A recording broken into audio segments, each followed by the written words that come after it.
Welcome back to Money Mondays with Melissa, where the purpose of my segments are to demystify the process of buying and selling real estate in the Metro New York and Long Island areas. Today's hot topic is going to be about solar panels. Solar panels have become such a hot commodity for several reasons. One, the prices have gone down dramatically over the past few years to install solar panels. Two, there are definitely tax incentives in New York State when you're installing solar panels.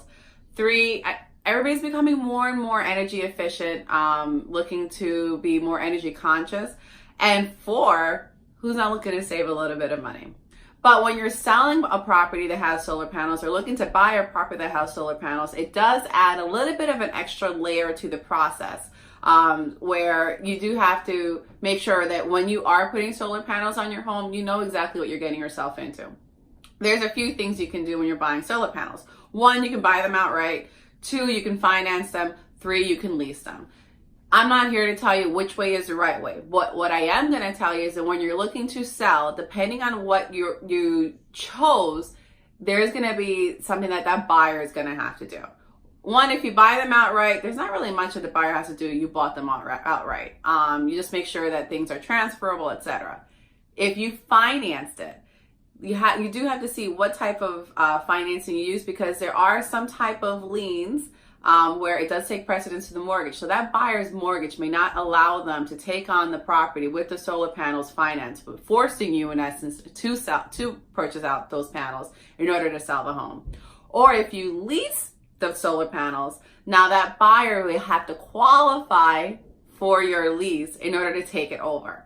So you want to know what you're getting yourself into and what the repercussions are. What is that process when you're actually selling the home and it does have solar panels? Because there's no guarantee that that company is going to say, yes, we'll take that buyer. And please know that when that buyer is getting a mortgage, the bank will be looking at what is the scenario regarding the solar panels. Is it a finance option that they're, such as that finance option that I discussed before?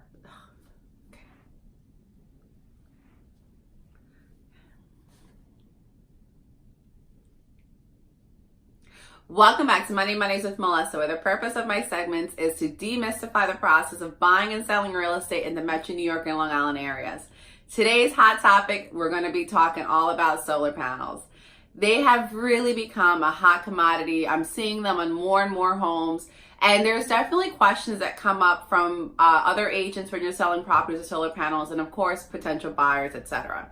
And I'm not going to tell you whether or not solar panels are the right way for you to go. But what I will say is it does add a little bit of an extra layer that you want to make sure you have people that know what they're doing involved in the process to make it as easy as possible or as smooth as possible. So, solar panels have really become a bigger thing happening right now for a few reasons. One, the cost to install solar panels has gone down drastically over the past few years.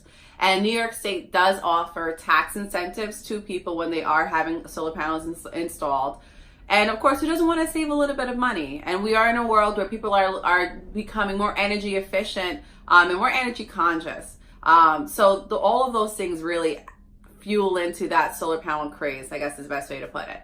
But when you're going to sell the house, it does matter what you did with those solar panels when it comes to what's going to happen for your buyers when they're looking to buy the home. Did you buy these solar panels outright? Okay, that's going to be the easiest option, but that's also going to be that you took out the most amount of money up front. Now, if you chose to finance or lease, what did you choose? And what are the buyer's rights with that? So you do have to look at your contract. So let's say if you chose to finance, if you did choose to finance through like what's called a PACE loan, that actually sets precedence to a mortgage lien. So a buyer and the buyer's bank, the buyer for your home, may not potentially allow them to purchase your home if there is a PACE financing situation going on, because it sets precedence to the mortgage lien. So then that may end up forcing you to actually buy out this solar panel in order to sell the home.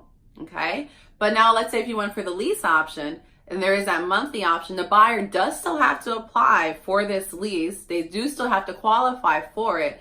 And that monthly payment will be rolled into the debt to income ratio. So if you have a buyer that's already at the brink of their DTI ratios for their bank in order to get their loan, there's a possibility they may not qualify for that lease. So all of these things have to kind of get weighed in, discussed, and talked about when you're actually selling a property, because it's all part of selling your property now at the end of the day. And, just make sure you know what you're getting yourself into. Read the contract. Ask questions as to who's responsible for taking care of what, how does this work, what's going to go on, etc. Of course, if you're ever looking to buy or sell real estate, please feel free to message me or give me a call. My information is below. Please hit like on my YouTube channel. Feel free to share. Follow me on Instagram at My Realtor Life. And until next time, guys, I will see you on Money Mondays with Melissa.